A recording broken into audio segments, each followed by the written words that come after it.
Hey there guys, it's David here at Sid's Hot Take, and today I got another DJI Neo drone video for you.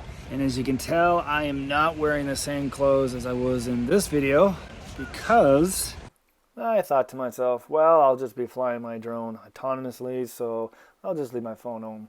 So here I am recording this video because I didn't have my phone with me at that time to record a video. But as you'll see in this video, there are three things that I want to touch on this video that I never knew before. And one of them is exactly that, why you should always take your phone with you. And the second thing is something I found out that affects the tracking with the Neo drone that I never knew before. And the third and final thing that I'll be covering in this video is why I lost the footage of my crash. What happened, why I didn't record. So in this video, I'm going to give you my three answers to these three issues. So here we go.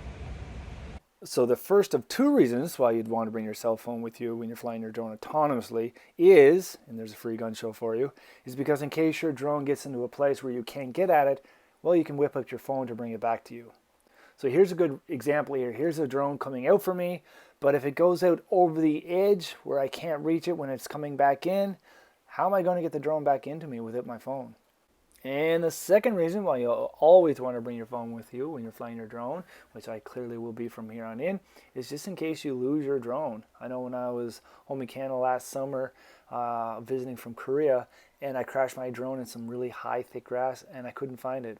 I mean, it was only a few feet away from me, but I was able to go in the app and make my drone make the beeping sounds, and I was able to pinpoint it. Alright, so on to the second issue in this video, and that is with the tracking. Now I want to say off the bat that this was a really windy day. I'm going into the wind here, so I got significant headwind here, and that is proving to be a significant factor when it comes to tracking me. You're going to see soon here how, or already, how the drone is having a hard time tracking me, and when it temporarily loses me because the headwind is so strong, ooh, look out for that branch, because the headwind is so strong, like right here, when it does pick me up again, it's got to struggle extra hard to keep up with me because of the headwind. So it's playing an extra catch-up game. So I never knew that wind would play such a role in how well the drone tracks. And the second thing is something that I did know was look at the color of my shirt, how well it blends in with the ground. So mixed in with strong headwind and the color of my shirt, I'm sure that those are two strong reasons why the drone lost me. Alright, so I'm going to fast forward here because I had to bike back for the drone to pick me up. But yeah, once it detects me, it's business as usual. And there is still quite a bit of headwind out, but I'm going to fast forward because there's not much to see here. But I want you to pay attention to the bridge that I'm coming up to. There is some shade under the bridge, and that's when the drone starts to fall back, and then it just loses me. So I think with a combination of strong headwind and the combination that my shirt is blending in with the ground, and also the fact that I just came out from underneath the bridge and there was shade, all played a part in the drone having a hard time keeping up with me. So here I am going back the same route, and you can see the tassels are blowing pretty good there. So there still is a pretty good wind, but it's not a headwind now. It's at my back, and I do have the sun lighting me up more. So the drone does a much better job of tracking me here. But I'm going to speed along here because there's not much to see. But the third part of the video is the crash was not recorded. So I do crash my drone, but that file was not saved because when my drone did crash, the battery popped out.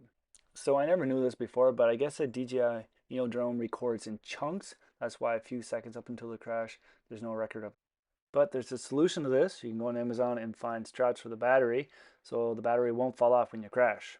Then I might try this challenge. I like to do little challenges with my Neo. Keep things interesting. So what I'm thinking, I just kind of go through that mist, but yeah, I'm not sure what my little Neo could withstand, but worth giving it a TRY. As of right now, I don't have any warranty with my Neo, so I'm thinking about going with a 2-year warranty. That seems to be the best deal. But if you're a Neo owner like myself, give me your take down below in the comments and think if this is a terrible idea to fly my drone through that fountain mist. And here's some other videos that may tickle your fancy. Anyway, that's it for this one. See ya.